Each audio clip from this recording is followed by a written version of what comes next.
இது மகிமை நேரம்.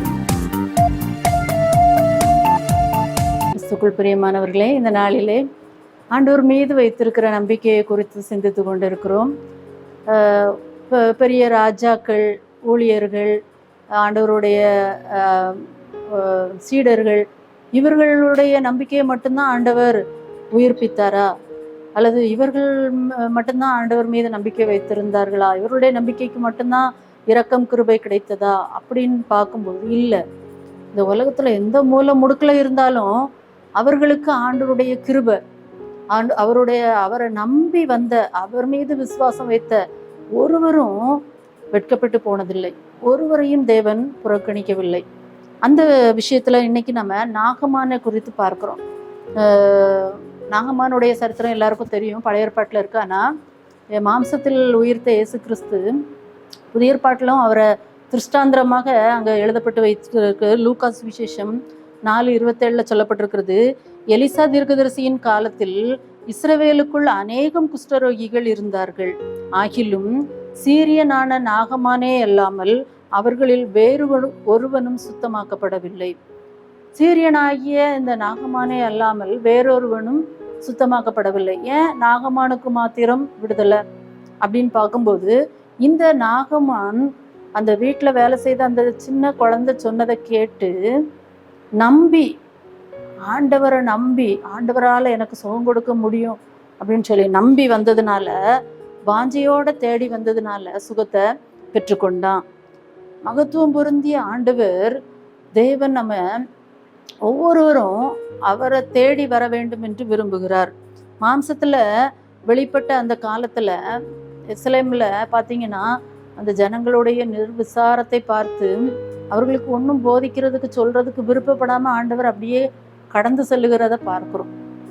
இன்றையும் நிறைய நேரங்களில் நம்ம திருச்சபைகளில் உலகத்தில் நடக்கிற காரியங்களை ஆண்டவர் ஏன் பார்த்துட்டும் பார்க்காதது போல இருக்கிறாரு, இப்படிப்பட்ட சுச்சுவேஷன்ல ஏன் அவர் செயல்படலை அப்படின்னு சொல்லி நம்ம நினைக்கிறோம். ஆனால் நாம் அவர் மீது நம்பிக்கை வைக்க வேண்டும், முழுவதுமாக அவரை சார்ந்து கொள்ள வேண்டும் என்பதே அவருடைய சித்தம். நாம் நம்மை ஆசிர்வதிக்க அவர் வாஞ்சி உள்ளவராய் இருக்கிறார். ஆனால் நாம் தான் அவரை தேடாமல், அவரை கேளாமல், அவருக்கு இணங்காமல் நாம் சென்று கொண்டிருக்கிறத பார்க்கிறோம். நம்ம இப்படி செல்லும்போது நம்ம ஆசிர்வதிக்கப்பட முடியாது. நம்மை நம்பி வந்தவரை ஜனங்கள் என்ன செய்யலை, நம்பலை. அவர் சொன்னார், இஸ்ரவேல் ஜனங்களுக்காகவே வந்தேன்னு சொன்னார். ஆனால் அவங்க அவரை நம்பலை. நம்மளை அன்பு வைத்தாரு, ஆனால் நாமும் அவரை என்ன செய்யலை, அன்பு வைக்கலை. நம்மை தேடி வந்தாரு, ஆனால் நாமும் அவரை தேடவே இல்லை. இப்படிப்பட்ட ஒரு சிச்சுவேஷன்ல ஆண்டவரே சொல்றாரு வெளிப்படுத்தல் விசேஷத்துல, இதோ வாசற்படியில் நின்று கதவை தட்டுகிறேன், ஒருவன் என் சத்தத்தை கேட்டு கதவை திறந்தால் நான் அவனோடு போஜனம் பண்ணுவேன், அவனோடு வாசம் பண்ணுவேன்.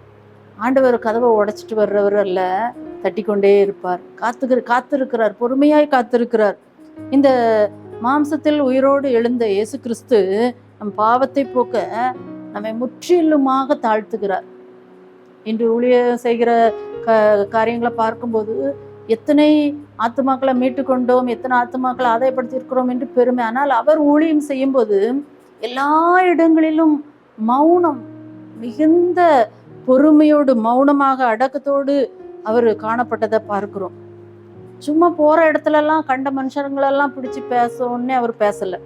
அவருடைய வாழ்க்கை இந்த சுவிசேஷத்துல நீங்க வாசிக்கும் போது அவருடைய ஊழியத்தை காரியத்தை பார்க்கும்போது தம்மிடத்தை தேடி வந்தவர்களே அவர் என்ன செய்யறாரு, சுஸ்தமாக்குறார்.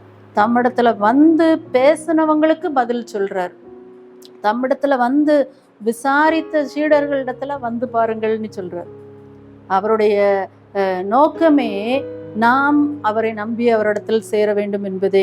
அந்த பல்வேறு இடங்கள்ல அவருக்கு சில காரியங்களை செய்வதற்கு ஏதுவான தருணம் எப்போது வரும் என்று எதிர்பார்த்து காத்திருக்கிறதை பார்க்கிறோம். பொறுமையோடு ஒரு ஆலயத்துல காணிக்க போட்டுட்டு இருக்காங்க, அதை கூட அவரு பொறுமையா உட்கார்ந்து பார்த்துட்டு இருக்கிறார், என்ன செய்யறாங்க, நம்மளுடைய இருதயத்தின் எண்ணங்கள் எல்லாவற்றையும் அவர் பொறுமையாக பார்த்து கொண்டிருக்கிறார். அந்த அவருடைய போதனைகளை, அவருடைய அந்த சுவிசேஷத்தை, மனம் திரும்புதலை குறித்த சுவிசேஷத்தை, அவருடைய குணமாக்குதலின் அற்புத வரத்தை யார் மீதும் கொண்டு அவர் திணிக்கவில்லை.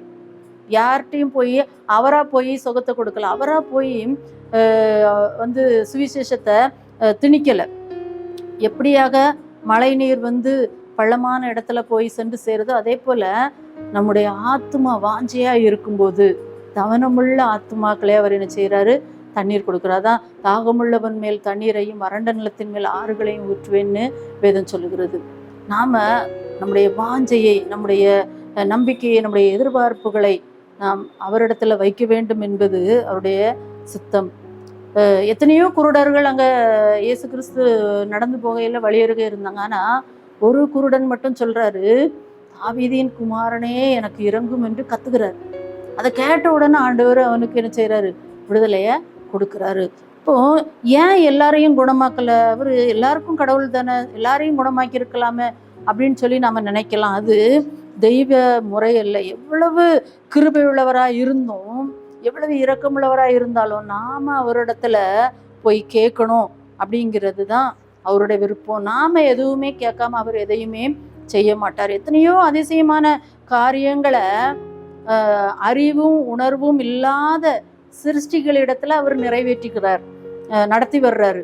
ஆனா மனுஷனிடத்துல மாத்திரம் நம்மளுடைய சம்மதத்திற்காக, நம்மளுடைய இணக்கத்திற்காக, நம்மளுடைய நம்பிக்கைக்காக அவர் காத்து பொறுமையுடன் காத்து கொண்டிருக்கிறார். நம்மளுடைய எதிர்பார்ப்புகள் ஆண்டவரில் சார்ந்திருக்கிறதா, ஆண்டவரை மேல நமக்கு பற்று இருக்கிறதா என்பதை, அது மனுஷன் அவரை வாஞ்சையோடு தேடாவிட்டால் தேவன் அவனை ஆசீர்வதிக்க முடியாது. தேவன் நம்மை பலவந்த பண்ணாமல் இருப்பதற்கு காரணம் அவர் நம்ம மீது வைத்திருக்கிற மதிப்பும் மரியாதையும், அவர் நமக்கு கொடுத்திருக்கிற ஒரு பெரிய மதிப்பு. அவர் தன்னை போல தன்னுடைய சாயலாகவே நம்மை உருவாக்கினார். ஒரு மனுஷனா மதிக்கிறாரு. இந்த உலகத்துல ஒருவேளை நிறைய நேரம் நம்ம நினைக்கலாம், நம்மள ஒரு அட்லீஸ்ட் ஒரு மனுஷனா கூட மதிக்க மாட்டேங்காங்களேன்னு நிறைய பேர் புலம்புறதை பார்க்கிறோம். ஆனா ஆண்டவர் நமக்கு மதிப்பு கொடுத்து நம்மை பலவந்தம் நம்மை நாம் அவரிடத்துல கேட்பதற்கு உரிமையை கொடுக்கிறார். மரம் கல் போன்று அவர் நம்மை நடத்துவதில்லை. அவர் அறிவும் உணர்வும் உள்ள மனுஷராக நம்ம நடத்துகிறார். இந்த விஷயத்துல பார்க்குறோம் வேதத்துல, ஒவ்வொரு நோயாளிகளும் சரி, ஒரு பாவிகளானாலும் சரி, ஆண்டவரிடத்துல வந்து ஜெபிக்கும் போது கேட்கும்போது, அந்த பாவத்திலிருந்து விடுதலை கேட்கும்போது, நோயிலிருந்து விடுதலை கேட்கும்போது ஆண்டவர் சொல்றாரு, உன் விசுவாசம் உன்னை ரட்சித்ததுன்னு தான் அங்க சொல்றாரு. நான் உனக்கு சுகத்தை தாரேன் அப்படின்னு அங்க சொல்லல. உன் விசுவாசம் உன்னை ரட்சித்தது. நம்மளுடைய நம்பிக்கை எப்படி இருக்கிறது என்பதே ஆண்டவருடைய திட்டம். தேவ ஆளுகை நமக்கு விளங்கவில்லை. உலக காரியங்கள், திருச்சபை காரியங்கள் இதெல்லாம் பார்க்கும்போது ஆண்டவர் எல்லாவற்றின் மீதும் ஆளுகிறார். அவர் நேற்றும் இன்றும் என்றும் மாறாதவர். எத்தனையோ குஷ்டரோகிகள் இஸ்ரவேலுக்குள்ள இருந்தாங்க. ஆனா நாகமானுக்கு மட்டும் சுகம் கிடைச்சது. எப்படி? அவன் வாஞ்சையோடு ஆண்டவர் மீது நம்பிக்கை வைத்து தேடி வந்தான். ஆண்டவர் இன்றைக்கும் மனமுள்ளவராயிருக்கிறார். நமக்கு மனம் உண்டா? சரி.